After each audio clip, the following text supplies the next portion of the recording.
Morning, y'all. Back again with another vlog video. It's Patrick J. Hilaire here, teacher, philosopher, and investor. So I'm just about to get my car. A little special day today. Today I'll show you guys kind of what we do on a Sunday. It's a little more relaxing just because stayed out a little bit later than I kind of wanted to last night. So yeah, but pretty relaxing. Still gonna get stuff done. You'll see kind of some routines that I use for Sundays, kind of help set up the day. And then again, we'll take a visit of a couple projects, and yeah, probably give you guys a little bit of tips and tricks in this video. So make sure you stay tuned till the very end. And again, please hit the subscribe button. It really does help me and the algorithm. And yeah, it really shows the support that I'm actually helping you guys help yourselves when you're getting into real estate and learning a little bit of financial literacy. So hope you guys get some value out of this video, and stay tuned.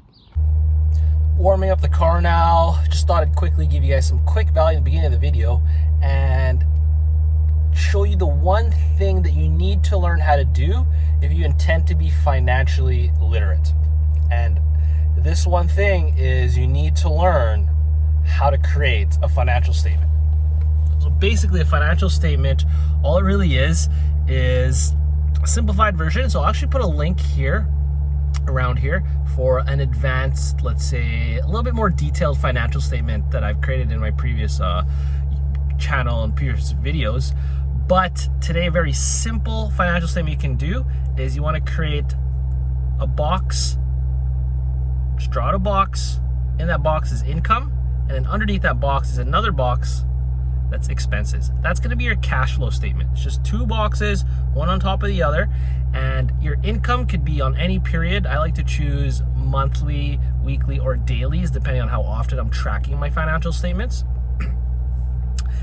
And in that income box, you're going to actually take that total, let's say for the month, and you're going to minus it from the expenses of the same period. So meaning if you did income for a month, you're going to do minus expenses for a month, and income minus expenses monthly is going to equal your monthly cash flow. Now, cash flow is where your financial statement really starts, and the next part is going to be calculating your net worth.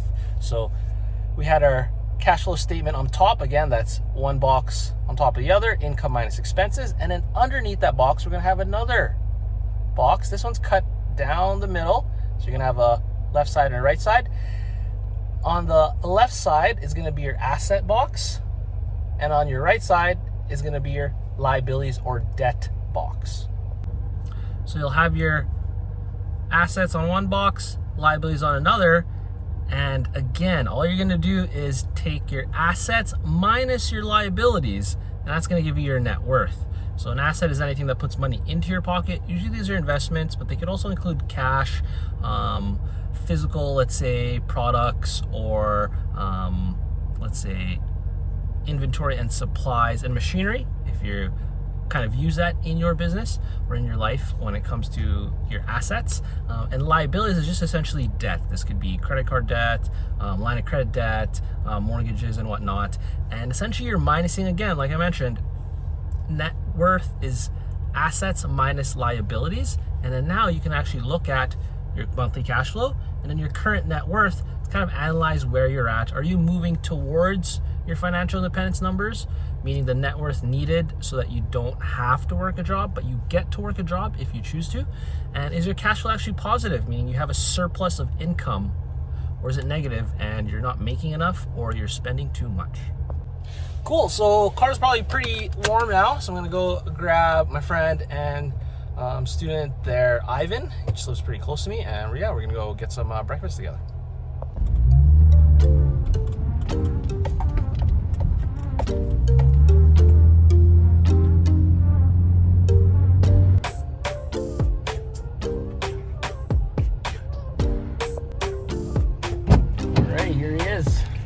The wolf.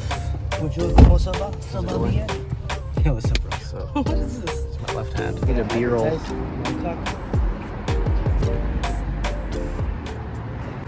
All right, just finished eating at Mangkok here, one of my favorite Filipino restaurants in Winnipeg. And yeah, now we're gonna go check out my Valor project there. Again, here with Ivan. Bonjour. And yeah, let's see what kind of progress contractors made this week.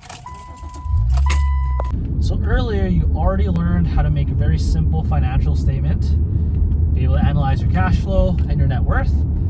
However, that just allows you to kind of understand the theory behind finances, personal finances, and also just be able to track and stay on top of your finances. That's very the technical side. Now, I always like to mention that there is a mindset piece when it comes to financial literacy, because yes, being financially literate is important. However, very quickly, once you kind of already built a base for your own personal finances individually, well, now you're gonna have to need a little bit, let's say, more motivation to kind of keep pushing that mindset and keep growing for the long-term education piece of basically handling your money, not just for yourself, but for all the people that may need your help, let's say, or depend on you, whether that's family, whether that's like your kids, if you want to have kids, or if you already have kids, or even like your own community.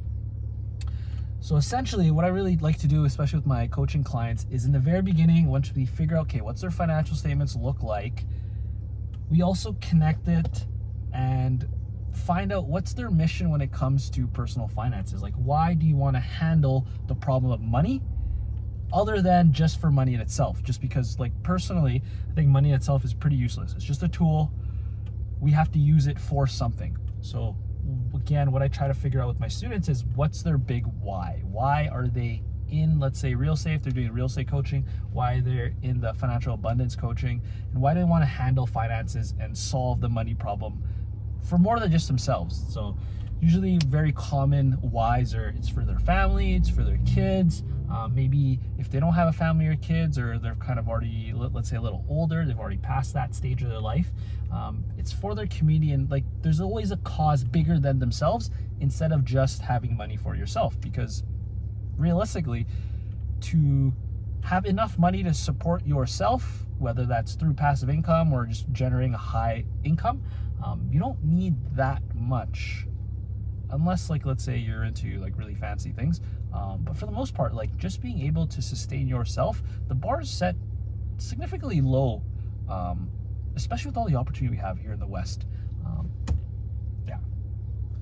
One of the lines I kind of been reflecting on recently is that here in the West, you're in a first world country, if you seriously dislike or hate capitalism, when you live in the West, like a first world country, and where essentially being like the top 10% is just being able to earn minimum wage here in, let's say, Canada or the States, comparative to everywhere else in the world, if you hate or even dislike capitalism, then you've fundamentally misunderstood the privileges that we have living in the West. And I know it's probably going to piss a lot of people off, but it's kind of the truth of things. Like, of course we live in a capitalist society. Like, have you not been paying attention for your whole, like, say, education? Like, money doesn't necessarily run the world, but it's necessary, it's a tool. And if you want to help other people, well, you must be able to essentially help yourself first. So probably a little triggering for some people, but again, I'm not here to help everyone. I'm here to help the people that want to help themselves. Because those are the people that usually get a little bit of success and kind of reach those goals. And I guess selfishly, yes, I like helping people, I love teaching, but I also want to help people reach a point where we can kind of create a community where we can all kind of help each other and everyone reaches their goals. Yeah. Hope that's of some value to you guys, and we're going to check out our Valor Project, see the progress. No? Yeah, so we're on the way. Again, I do these weekly check-ins on the Valor Projects. Really the goal this past, I guess, year has been to really delegate as much of the manpower as much as possible. And then now we're moving towards delegating much of the mind power as much as I can. So I can focus on, let's say, the more higher income skills or things that I'm good at. So to give everyone else, the pros, the contractors, the plumbers, electricians, even my administration team, let them handle what they're good at so that I can focus on what I'm good at. It's basically how I try to offer as much value as I can, because focus on what I'm good at, you know? Cut that up, and then we'll do a couple key opening. Oh, nice. Look at that.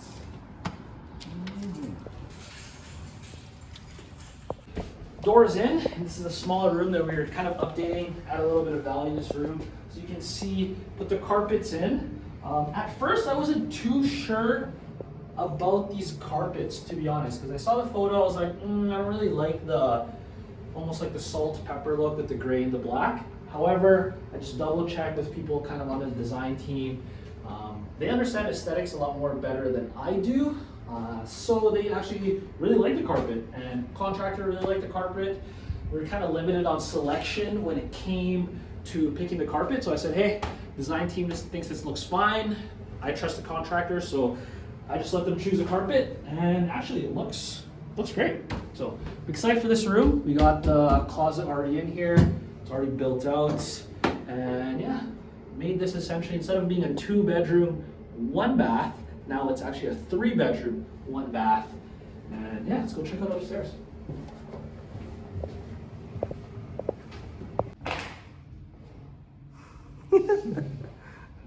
Again, we're back in the kitchen area.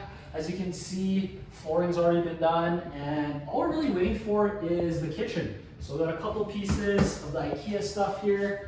Yeah, just waiting a little bit. Again, when you're doing deals these past couple years, you kind of just assume that something's going to be delayed, you're going to have some sort of supply chain issues. So a couple deals before, I really had to keep going back and forth to IKEA, make sure I get all my cabinets. Now that my contractor's handling all that, I understand that it's not that easy sometimes to get the right cabinets at the right time. So that allows me to be a little bit more patient, a little bit more empathetic in my contractor situation. Because again, these is people part of my team. I want to take care of them. I want them to actually not feel too stressed doing this job. Of course, we're trying to make sure that we still turn a profit at the end of this deal. However, I'm very aware that things can get delayed a little bit, and patience does go a lot further in this game, and it does help also, of course, if you just have like the cash to kind of cover a little bit of those delays that happen. But very excited to see this full kitchen come to life, so pretty excited.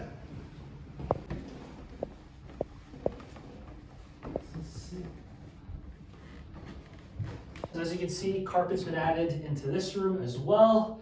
Again, everything's basically done. Everything's already been painted. Baseboards have been painted. Carpet's in. Just gotta add these closet doors into the house. And yeah, again, this project's basically done.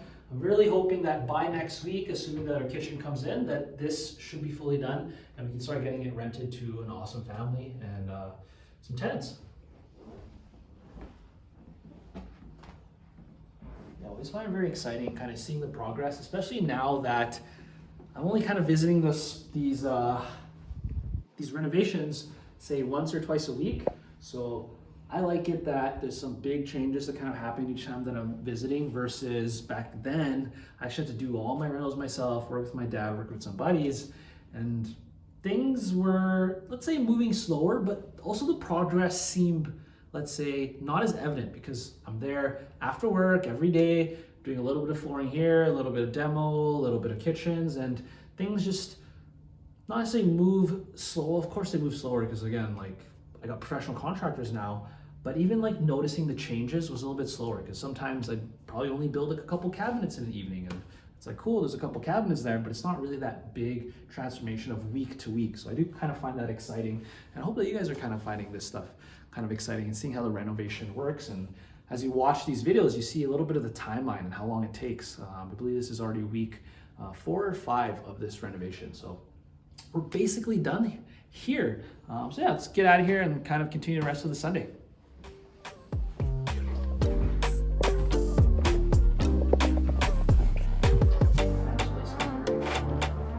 So we're heading home. Pretty much all I really got to do on the Sundays is plan the rest of my week. I like to have a little bit more chill Sundays.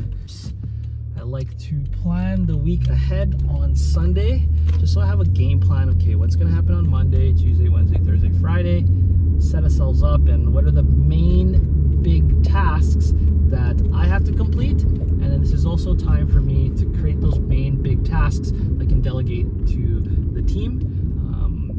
Like to make some tasks for our admin and bookkeeper and our back end staff there.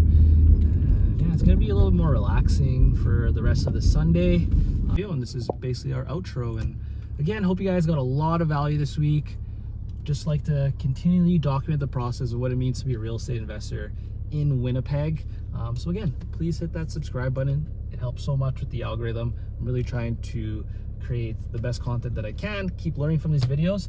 And yeah, please share, like, and subscribe to this YouTube channel. It means a lot. So hope you guys have an awesome day, and I'll see you guys next week. Take care.